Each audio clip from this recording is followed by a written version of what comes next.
Olá pessoal, bem-vindos a mais um episódio do Video Talks. Eu estou muito animado e honrado em receber hoje um dos nomes mais respeitados do mercado quando o assunto é empreender, escalar e gerir negócios com consistência. Júlio Antonioli, mentor na G4, é fundador da Audaz, consultoria que tem transformado empresas por meio de estratégia e governança. Uma pausa que eu vou contar uma história do nosso último encontro no escritório dele. Após cumprimentá-lo, ele, como sempre, de forma bastante interessada, perguntou como é que eu estava. Eu respondi sobre o meu sentimento na hora e sua resposta de 10 segundos era o que eu precisava escutar para aquele meu momento. Não que ele resolva tudo em 10 segundos, mas é uma história para contar que não é à toa que ele é conhecido no mercado como o mentor dos mentores.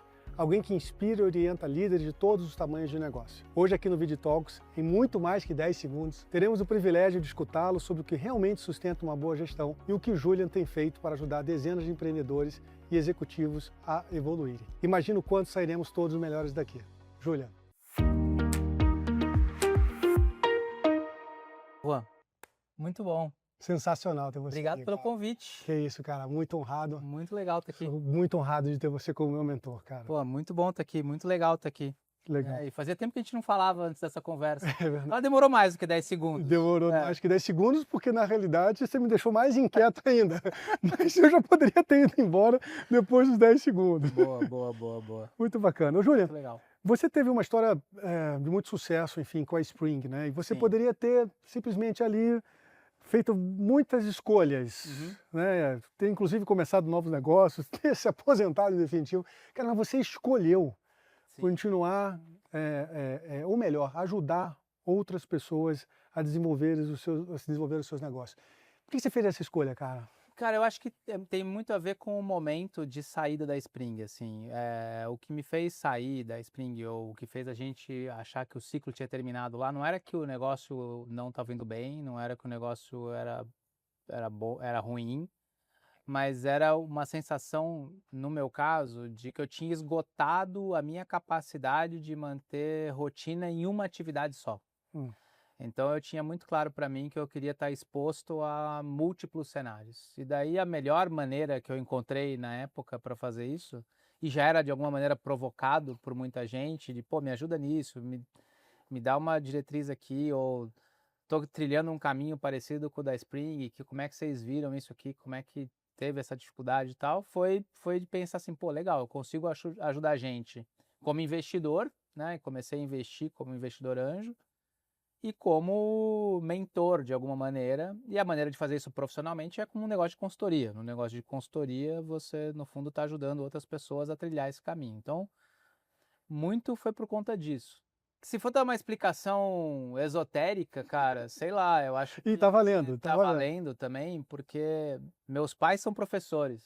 Hum, Então, acho que a minha vida inteira eu fui meio que formado embaixo desse guarda-chuva de educação e formação de gente, e sou autodidata, aprendi a falar sozinho, aprendi a ler sozinho com 4, 5 anos. Então, acho que talvez essa pulguinha de ensinar outros, talvez sempre tivesse ali, né, incutida pelos meus pais ali no DNA. E aí esse negócio vai florescendo naturalmente. Você começa a fazer e começa a florescer, né? muito bacana, cara. Mas acho que profissionalmente foi muito motivado por isso, porque eu tinha cansado de ser monotemático. Uhum. E aí essa era uma maneira de me expor a vários cenários, a não ser mais monotemático. E o que que a Audaz traz de diferente, assim, cara? Como é que vocês estruturam os projetos de vocês? Qual é o molho, qual é o borogodó da consultoria que você montou, pra vocês serem tão reconhecidos A e diferença diferenciados no é um mercado? pouco dessa sua intro, assim, de a gente fala assim, cara, a gente não tem muita preocupação com formato. Uhum. Então, talvez a gente não seja o melhor cara para te entregar um PowerPoint de 50 slides, mas seguramente você vai sair das conversas com a gente com uma direção muito clara do que você deveria fazer e do que você precisa fazer, não necessariamente do que você quer fazer, né? Isso é muito E diferente. aí a gente tenta dar subsídios e ajudar, né, o empreendedor a entender o porquê que ele precisa fazer aquilo e achar as razões e as motivações para fazer, mesmo que seja algo que eventualmente ele não queira fazer, mas ele precisa fazer. Então, eu acho que o que faz a gente diferente é essa capacidade de realmente tentar imprimir essas mudanças, né?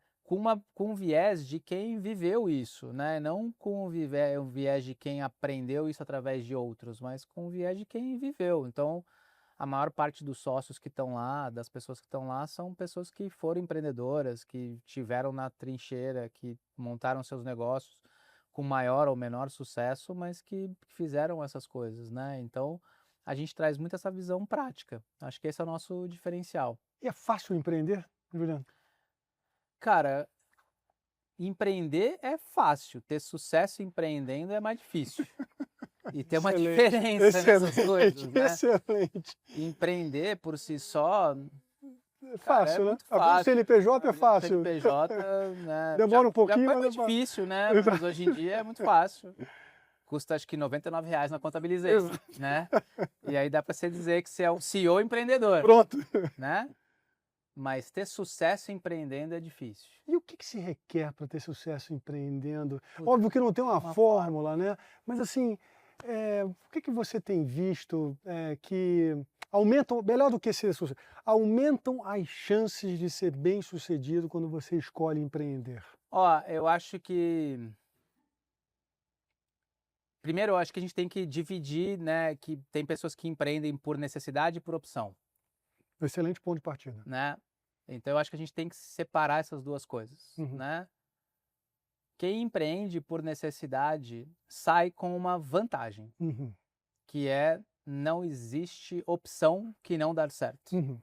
E esse talvez seja o principal fator de sucesso para o empreendedorismo, a pessoa enxergar aquilo como a única opção dela de sair do outro lado e gerar transformação real para ela e pro entorno dela, tá? O que parece ser contraintuitivo, porque você fala assim, poxa, se alguém está empreendendo por opção, ele pensou mais, planejou mais, ele se preparou mais e eventualmente ele tem mais chance de sucesso. Não é verdade. A taxa de sucesso de quem empreendeu por necessidade tende a ser maior do que a taxa de sucesso de quem empreendeu por opção. É mesmo? É. Olha só. Eu diria que seria o contrário. É que a gente vê as grandes histórias. Ah, ok. Você está olhando todas as histórias. Todas as histórias. Aham, O cara aham. que empreendeu por necessidade e que montou um negócio que gera resultado suficiente para manter a família dele, o entorno dele, e que gerou e fez daquilo uma plataforma para transformação da posição social e econômica Já é dele, uma história de sucesso. é uma história de sucesso. Sem dúvida. Legal, é uma história de sucesso que talvez não apareça na capa do Valor Econômico. E nem precisa ser Nem double, precisa ser triple. double, triple, mas é uma história de sucesso. É um empreendedor de sucesso. Perfeito. O cara saiu de viver de salário mínimo assistencial e ter uma renda de dezena de milhar e subsidia, né, vive com a família dele, deu uma condição para a próxima geração dele. Eu considero esse empreendedor de sucesso, Espetacular. né? E ele não tinha outra opção que não essa, né? Agora, o empreendedor por opção, ele é um cara que enxerga o sucesso como uma coisa daí diferente, que é assim, então eu enxergo o sucesso como, putz, montei uma empresa que tem uma valorização multimilionária, que vai eventualmente ter uma exposição. Essa galera acaba tendo um índice de insucesso maior mesmo, porque primeiro bota uma régua muito alta, que não vai ser para todo mundo essa régua, e segundo, porque o fato de ter opção tem way out. E ter way out é uma das principais coisas que atrapalha empreender. Por isso que as startups muitas vezes crescem e perseveram de uma maneira que outras companhias não conseguem. Porque o cara não tem opção, bicho. Uhum. Ou ele faz aquilo lá, ou ele perdeu todo o dinheiro, ele perdeu todo o tempo. Então acho que fator 1 de sucesso é realmente a pessoa entender aquilo como quase como um caminho de não retorno. Perfeito. É quase como ter uma blindagem ao redor e falar assim, não, eu realmente acredito nisso e vou fazer e vou dedicar toda a minha energia nesse negócio. Então, a quantidade de energia dedicada é um dos fatores. E deixa eu te trazer, antes de você entrar nos próximos fatores, isso é algo que está dentro do cara ou é algo que se prepara? Eu acho que é muito mais interno do que externo. Perfeito. É muito mais É um chamado interno. É muito mais uma questão de chamado interno do que o cara se convencer e se preparar para aquilo. Boa. Tá? Uhum. Em que se pese que existe esse outro lado, de gente que eventualmente se prepara e falar assim, não, agora eu acho que eu estou no momento de empreender e faz sentido porque eu fiz um monte de coisas e acho que estou com as condições adequadas para empreender. Eu vejo isso acontecendo, tem uma classe específica de empreendedores, search funds, que estão nessa jornada, são pessoas que tiveram carreira, vão lá, levantam dinheiro, compram uma empresa e fazem isso e estão fazendo isso bem, tá? Mas eu acho que essa é uma questão, a pessoa realmente entender aquilo como o grande foco de energia dela e de Perfeito. tempo dela. Segundo ponto, né, de sucesso é entender que não é o resultado que importa, mas a jornada que importa, né? Porque quem foca muito no resultado específico e pensa muito, o resultado é uma companhia que tem um tamanho X ou que tem um valuation Y, acaba fazendo escolhas piores ao longo do caminho, porque não faz as escolhas do ponto de vista de estratégia de longo prazo, faz as escolhas do ponto de vista oportunista de chegar mais rápido no ponto A ou no ponto B. Então eu acho que olhar e entender que tem muito mais peso na jornada do que no destino é um segundo fator. O terceiro fator é time, é montar um bom time. Times que não são bem montados, e daí de times, vamos falar de maneira ampla, né? Então sócios, é muito difícil empreender sozinho, né? Empreender já é difícil, empreender com sucesso é difícil, empreender com sucesso sozinho é mais difícil ainda. Então, ter sócios certos faz muita diferença. Então, eu acho que esse é um outro fator de sucesso. E aí eu acho que aí entram os outros fatores todos: preparo, formação adequada, né? Ter eventualmente acesso a capital, em alguns casos aí entram todos os outros fatores que seguramente fazem diferença também, mas eu acho que esses aqui são os principais. Você trouxe aspectos, antes de entrar nos aspectos práticos em si, que são as questões que envolvem preparo e capital, são muito interessantes, que me levam a... e que são muito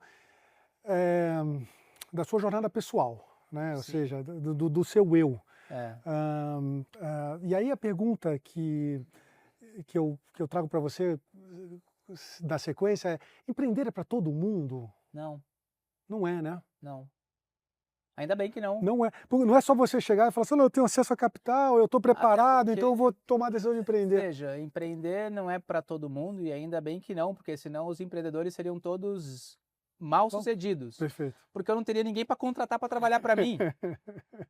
Se o universo fosse feito de empreendedores, não existiriam executivos, não existiriam gestores, não existiriam pessoas de operação, e daí todo empreendimento, por definição, seria fracassado, porque você não teria quem trabalhar para você. Então, assim, ainda bem que empreender não é para todo mundo, né? E aí eu acho assim, né, a gente vive alguns ciclos esquisitos, né, na história das coisas, e a gente que já está empreendendo há 30 anos, né? Quando eu me formei, o cool, o legal era ser executivo. Sim, né? é isso aí. Empreender não era um negócio que estava no Empreender não era um repertório. negócio legal. Exato. Empreender era meio que empreender e virar vendedor eram as últimas opções de todo mundo, assim, tipo, deu errado em tudo, vai empreender ou vira vendedor. Né? Nem se era empreender, era ter um negócio, Ter um negócio, na esquina, tal, alguma né? coisa assim. Não se falava muito nessas coisas. Exato. No começo dos anos 2000, ali no 90, 2000, né?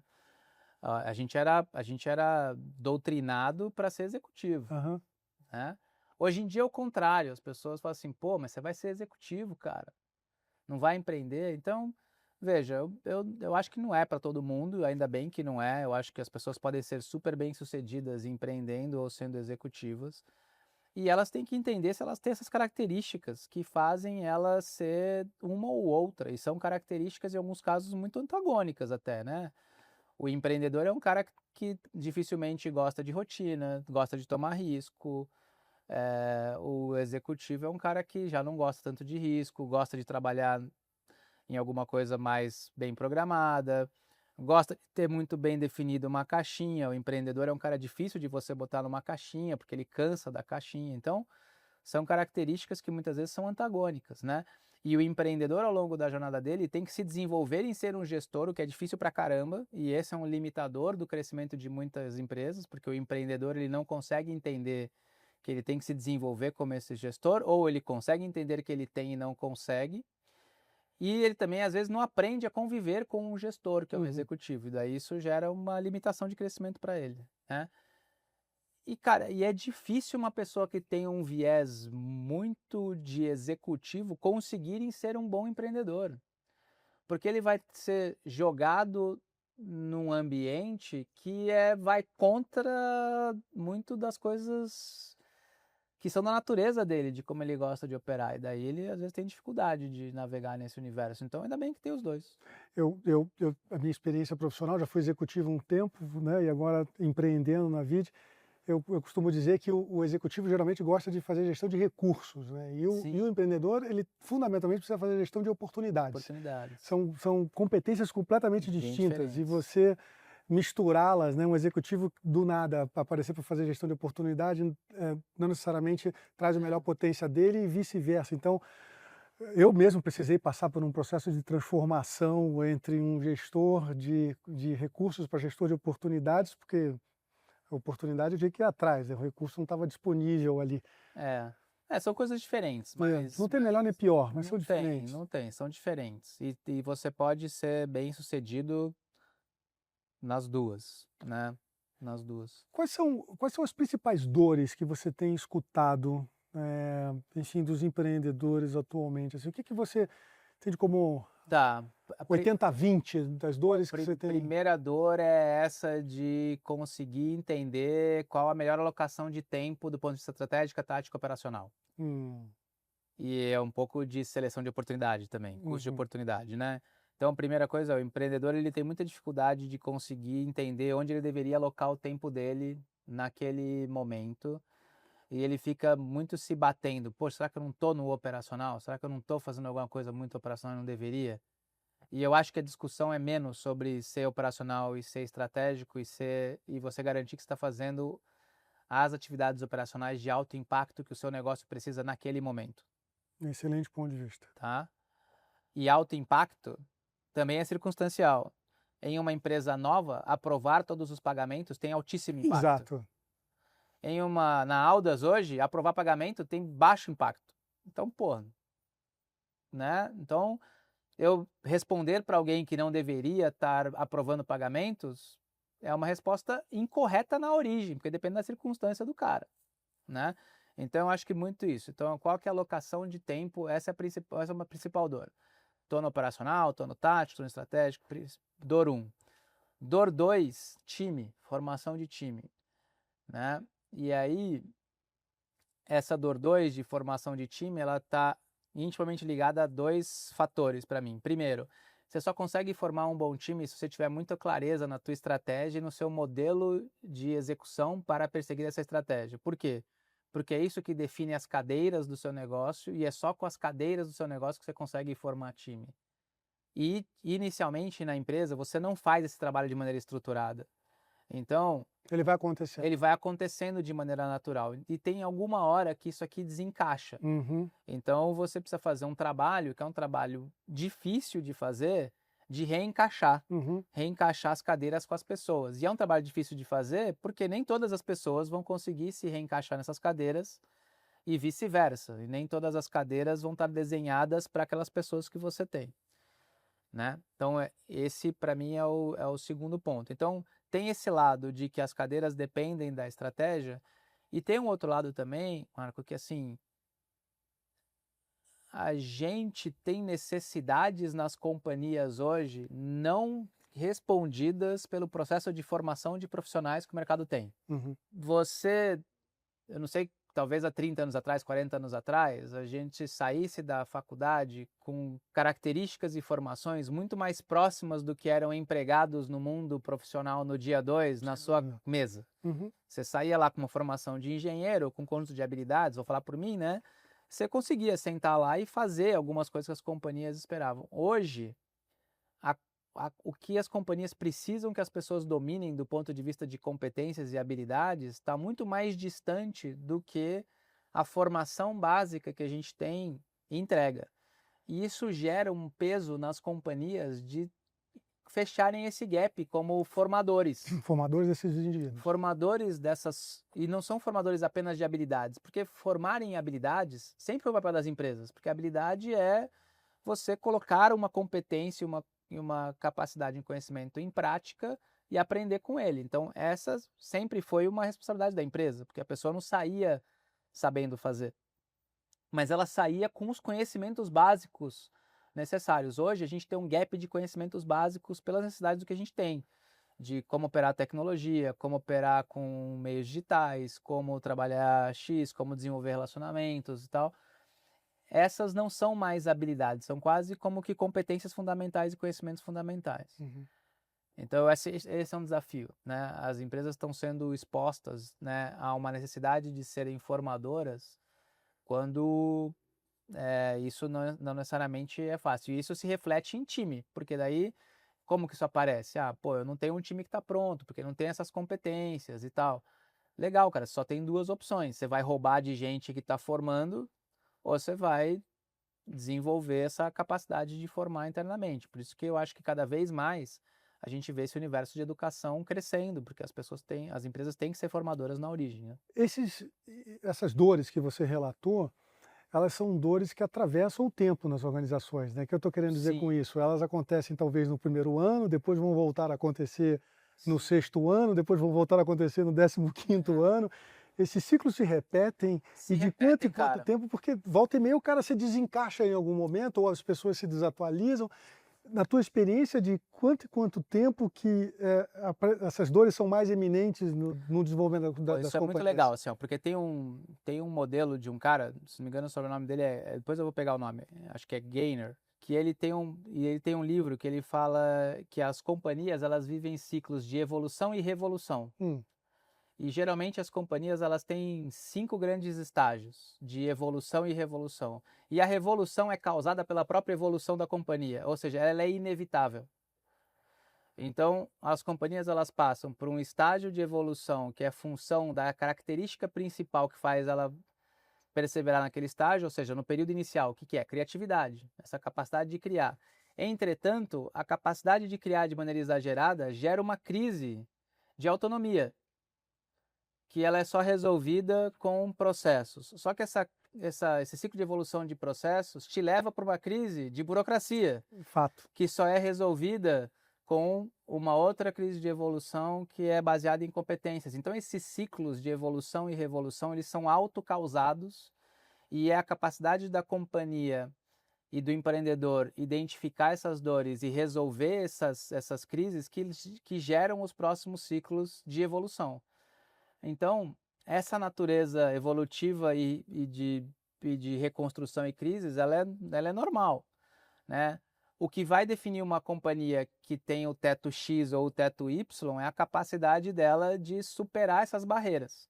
Algumas superam, outras não. As que não superam ficam estagnadas naquele nível. As que superam vão para o próximo, até a próxima crise e assim sucessivamente. Eu não estou falando crise aqui no sentido Sim, sim, sim. financeiro, Sim, mas crise no sentido, crise no sentido do modelo mudança. evolutivo, Exato. né? O modelo evolutivo da companhia dá um teto e ele só passa para o próximo estágio se ele é resolvido por aquilo. Então, depois eu vou recuperar o nome do livro aqui para te passar, mas é um negócio muito legal, é um livro bem bacana. Um livro denso, mas é bem bacana porque ele define de maneira muito clara essas coisas e a gente vê isso acontecendo na prática. E a responsabilidade dos sócios em desatar nós e criar pontes? Putz, qual outra responsabilidade que o sócio tem que não é essa? Ele tem ajudado mais ou tem criado mais problemas? Na tua visão, quando você chega nas companhias, você olha e fala Cara, assim, tem um conjunto de companhias onde o problema é o sócio. sócio, E aí você ou muda o sócio no sentido de falar assim, olha, você tem que mudar o seu comportamento e a forma de você ver esse negócio e trabalhar com esse negócio, ou você muda o sócio, né? Só que mudar o sócio é difícil, porque isso envolve que aquela companhia vai ser gerida por outro. Então você fala assim, ó, cara, deu teto aqui. Uhum. A melhor coisa para você é um M&A mesmo, porque na mão de outras pessoas esse negócio talvez vá mais longe. E é por isso que a gente vê essas coisas acontecendo, né? Veja, por que alguém compra uma empresa? Ninguém compra uma empresa que não, se ele não percebe que tem um teto mais alto a perseguir com aquela empresa Sem do que dúvida, aquela pessoa que estava lá antes conseguiu atingir. sem dúvida. Aquilo quer dizer que o cara que estava na cadeira era incompetente ou não, mas ele ele atingiu o limite do que a capacidade, competência, vontade, disposição, momento de vida, circunstância pessoal dele permitiu, né? Se você mudar qualquer uma dessas circunstâncias, você pode chegar mais longe. É por isso que existem M&As, senão não existiriam, né? Uhum. Ninguém compra uma empresa no pico que só vai ficar pior depois do tempo. Você Não é está essa a comprando intenção, porque você está definitivamente. imaginando que tem, né, tem mais teto para tirar, Uhum. né? Então, cara, o nosso trabalho é o tempo inteiro tentar entender o que é esse limitante do teto, né? E como que você aumenta esse teto, né? Seja mudando o sócio, seja mudando a configuração de sócios, porque você tem que entender, talvez a pergunta que você tenha feito, ela é diferente no sentido assim, ó, porque não é o sócio, é a coletividade dos sócios. Ok. Não necessariamente é uma Não é pessoa. necessariamente uma pessoa, é a Exato. coletividade dos sócios Uhum. e é a coletividade das competências, habilidades e capacidades de maneira coordenada que leva a companhia. Então, às vezes, você mudando essa configuração de sócios, você também já muda Essa perspectiva. essa perspectiva, né? Então, eu acho que esse é muito do trabalho. Mas sim, tem lugares onde a gente vê claramente que o negócio está limitado pelo sócio ou pelos sócios. Um dia desses eu vi um vídeo teu, se for errado você me corrija, tá? Você estava numa lousa enorme e você estava catalogando dezenas de indicadores, assim, para medir performance. Acho que é um vídeo antigo. É um Seu, vídeo antigo. um vídeo antigo seu, que você estava lá catalogando dezenas de indicadores de negócio para as pessoas, para os empreendedores acompanharem, ou seja, dando, né, ou seja, o vasto repertório de possibilidades de São acompanhamento. 101 indicadores, a gente montou um livro. Pronto, eu não estava errado, então. Cara, ali você relatou 101, não, mas os bons 40 segundos. Não sei se você lembra desse vídeo. Ah, não lembro do Cara, vídeo, mas era cara, muito são indicador. 101 indicadores, Você é o maior exemplo daquela máxima de que o que não é medido não é gerenciado. Não, Assim, você não muda. Isso é uma característica assim, zero que eu te conheci desde o dia zero, é essa. Por quê, Júlia? Pô, cara, porque se você não mede, né? A primeira pergunta é por que você mede? Por que você não? Existe uma diferença entre medir e instrumentar. Uhum, Você só mede algo que você tem ação sobre. uhum, Então, se você vai medir algo que você tem ação sobre, para que você saiba o que você pode fazer, você precisa entender para onde você precisa levar essa variável. Então, você só consegue saber isso se você medir. Então, se você não mede, você não gerencia, você não sabe o que está acontecendo. Se você não sabe o que está acontecendo, você não sabe o que você vai decidir, né? Então, eu acho que é isso, né? Aquilo que a gente não... Aquilo que a gente... E tem um outro aspecto importante, cara, que a gente fala assim, 101. E por que eu diferencio medir de instrumentar? uhum. Porque instrumentar significa ter informação sobre as coisas e ter parâmetro, ter dados, tá? Só que a gente tem uma capacidade muito finita de cognitiva de usar essas informações, esses dados para tomada de decisão, né? O sucesso das pessoas e o sucesso do gestor e do empreendedor é tão maior quanto menor é o ponto cego dele, né? E a gente precisa daí reduzir nossos pontos cegos. Reduzir nossos pontos cegos sabendo o que você precisa medir naquele momento e como é que você toma aquela decisão. E a gente só consegue, né, tomar uma decisão utilizando 7 parâmetros. Todo o resto a gente ignorou. Nosso cérebro usa 7 parâmetros para tomar uma decisão. Ele intuitivamente escolhe quais os 7. Uhum. Então, cara, não adianta você botar 300, 400 variáveis, no final das contas você vai olhar para 7. Então, quando eu falo de medir e garantir que a gente está acompanhando isso, você precisa criar no seu cérebro essa capacidade de você bater o olho em algo e saber se está no padrão ou não está no padrão. E você reage apenas ao que está fora do padrão, não ao que está no padrão. Por isso que medir é tão importante, porque ele te dá essa capacidade de ver o que está fora do padrão para que você tome as medidas associadas a isso, né? Ou ainda, para que você entenda o que você precisa fazer para mudar o padrão. Então, é como que você aloca seu tempo. Juliano, para conhecer o 101 a gente vai ter que contratar Aldas, mas me diz Dá pra uma comprar um coisa. livro na Amazon, tá lá. Mas me diz quais são os 3, cara, que você olha e Porra. por que são os indicadores, os É principais. difícil, cara, porque depende muito do pra quê, né, assim. Exato. Mas eu gosto de olhar, por exemplo, obviamente eu gosto de olhar a margem e geração de caixa, é um dos principais indicadores. É difícil você ter um negócio que gera muito boas margens e muito bom caixa e é muito mal gerido. Uhum. Eu diria que é raríssimo isso acontecer. Sei lá, você conseguir fazer algo que tenha uma margem absurda e seja mal gerido. Difícil.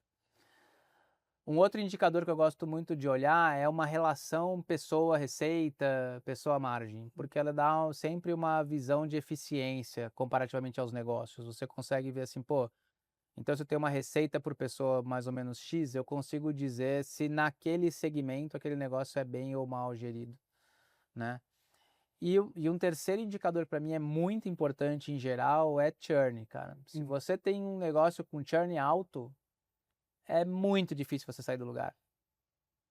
Então, retenção, churn, é um negócio, cara, que, porra, você tá tentando andar numa estrada a 200 por hora com um lençol aberto atrás de você, fazendo resistência na tua velocidade de crescimento. Então, e, Que perigo, hein? e olha só, matematicamente você prova isso, que quanto maior a companhia, menor é a sua capacidade, menor é a influência da sua capacidade de aquisição de novos clientes no seu crescimento. Porque marginalmente o efeito cumulativo dos clientes é maior do que o efeito dos novos clientes, tá?